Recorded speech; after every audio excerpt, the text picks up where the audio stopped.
বন্ধুরা, ডালিয়া গাছে যদি আপনাদের এই জানুয়ারি মাসেও যদি এখনো কুঁড়ি বা ফুল যদি না এসে থাকে, তাহলে আপনারা কিরকম পরিচর্যা করবেন বা কি খাবার দেবেন যে আপনাদের কাছে অবশ্যই ফুল আসবে।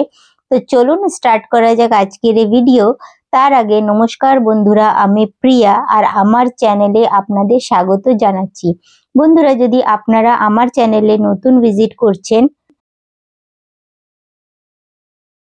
তাহলে চ্যানেলটাকে সাবস্ক্রাইব করে বেল আইকনটাকেও টিপে দিন, তাহলে আপনারা আমার এই ধরনের ভিডিও সবার আগে দেখতে পাবেন। তো চলুন স্টার্ট করা যাক আজকের এই ভিডিও।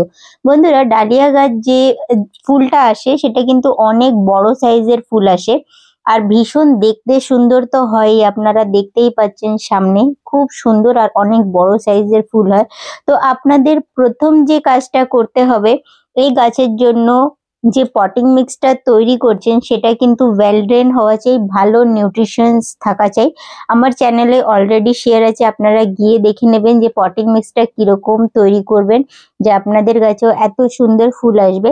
দ্বিতীয় কথা আসছে টবের সাইজ।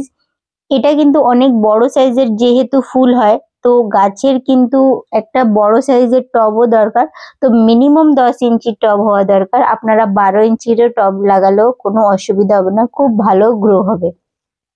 এবার বলবো যে গাছটা যে আপনারা যে ফুলগুলো দেখছেন অনেক যেহেতু বড় সাইজের হয়, আর যে ডালগুলো থাকে আমাদের এই মানে ডালিয়ার যে গাছের যে ব্রাঞ্চগুলো থাকে খুব সফট থাকে আর ভীষণ মানে এরকম থাকে যে আপনারা যদি একটু সাপোর্ট যদি না দিয়ে থাকেন তখন দেখবেন কি আপনাদের যে ফুলটা আছে সেটা হয়তো ভেঙে গেল, এরকম হবে।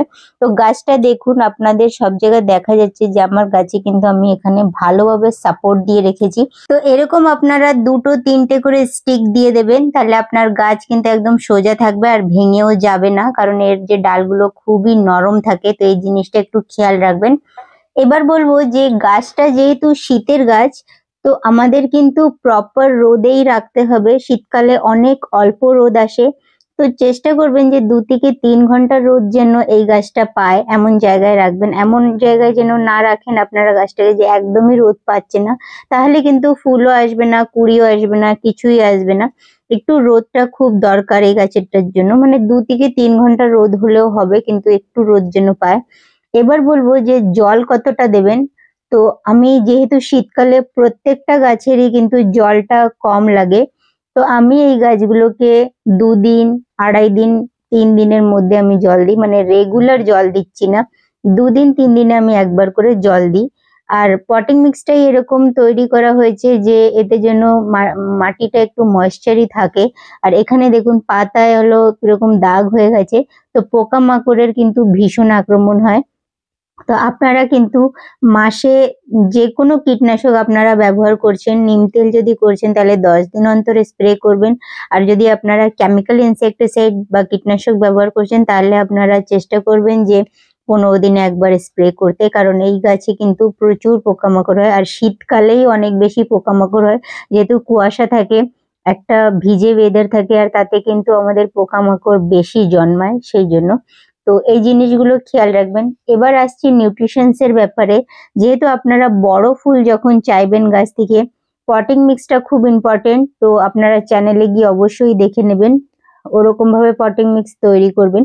আর এবার নিউট্রিশনস এর ব্যাপারটা যে বলছি, যখন গাছটাকে লাগাচ্ছেন তারপরে প্রত্যেক মাসে 2বার করে, মানে 15 দিন অন্তর করে সর্ষের খোলের পাতলা জল অবশ্যই দেবেন। ওটা আপনার পুরো গাছের ওভারঅল গ্রোথ করবে। আর গাছে যদি ফুল আসছে না তাহলে অবশ্যই কুঁড়ি আনার চেষ্টাই থাকে, কারণ সর্ষের খোল দিলে খুব ভালোভাবে কুঁড়ি আসে। আমার চ্যানেলে অলরেডি শেয়ার আছে যে কিভাবে তৈরি করতে হবে, তো লিংক দিয়ে দেবো, আপনারা গিয়ে দেখে নেবেন, নাহলে ভিডিও আরো লম্বা হবে। তো ওইভাবে আপনারা তৈরি করে নেবেন, আপনাদের অবশ্যই ফুল আসবে ওটা দিলে। আর তাছাড়া আর একটা ফার্টিলাইজার এখানে বলছি বন্ধুরা, যদি পটিং মিক্সে আপনারা সব রকম নিউট্রিশনস দিয়ে দিয়েছেন যেমন করে আমি তৈরি করি, তাহলে কিন্তু আপনার অনেক বেশি খাবার দেওয়ার প্রয়োজন হবে না। যে কোনোই গাছ হোক, ডালিয়া গাছেও হবে না, কারণ কি আমি মাত্র 2টো ফার্টিলাইজার তাছাড়া ব্যবহার করি, কারণ আমি পটিং মিক্সেই খুব ভালোভাবে মাটিটা তৈরি করে দিই। তো ডিএপির 10 ইঞ্চির টবে 10টা দানা এরকম আপনাদের দিতে হবে। প্রত্যেকটা টবে হিসাবে সাইজ হিসাবে আপনারা দেবেন। যদি 8 ইঞ্চির টব থাকে তাহলে 8টা দানা, বা আপনার 12 ইঞ্চি টব থাকলে 12টা দানা এরকম ভাবে দেবেন। এটা মাসে একবার দিতে হবে। আর সর্ষের খোলের যে লিকুইডটা আছে সেটা মাসে 2বার দিতে হবে। ওটা দিলে আপনার গাছে অবশ্যই খুব ভালোভাবে ফুল আসবে আর সত্যিকারের খুব কাজ করে। আমি এখানে দেখিয়ে দিচ্ছি দিয়ে। তো যেমন 10 ইঞ্চির টব যদি থাকে তার 200 ml মতো দিতে হবে। যদি ছোট টব থাকে মানে আপনারা একটা আইডিয়া করে দেবেন, 8 ইঞ্চির টব থাকলে আপনারা ধরুন 150 ml দিলেন, আর এর থেকে বড় সাইজের টব হলে 300 ml দেবেন। এইভাবে বুঝে একটু দিতে হবে, কারণ কি সর্ষের খোলের যে পাতলা জলটা যেটা আমরা করি সেটা খুবই পাতলা করি, ডাইলুট করা হয় অনেক, আর অনেক প্রসেস দিয়ে তৈরি করা হয়। এইভাবে যদি প্রসেসে আপনারা আপনাদের ডালিয়া গাছকে যত্ন করবেন অবশ্যই অবশ্যই ফুল আসবে, মানে বড় সাইজের ফুল আসবে। আমার খুব বড় বড় সাইজেরই ফুল আপনারা গাছে দেখেছেন। তো বন্ধুরা, ভিডিওটা যদি ভালো লেগে থাকে তাহলে আপনারা লাইক আর শেয়ার করা একদম ভুলবেন না। আর যদি আপনারা আমার চ্যানেলে নতুন ভিজিট করছেন তাহলে আমার পাশে থাকার জন্য অনেক অনেক ধন্যবাদ। আর আপনারা কমেন্ট করে জিজ্ঞাসা করতে পারবেন যদি আপনাদের যে কোনোই গাছ সম্বন্ধী বা গার্ডেন সম্বন্ধী যদি প্রশ্ন থাকে তাহলে কমেন্ট করবেন। আমি অবশ্যই আনসার দেওয়ার চেষ্টা করি, হয়তো যদি একটু দেরি হতে পারে কিন্তু আনসার আমি ঠিক দেব। আর হয়তো আপনাদের জন্য আলাদাভাবে ভিডিও শেয়ার করতে পারি। তো ধন্যবাদ।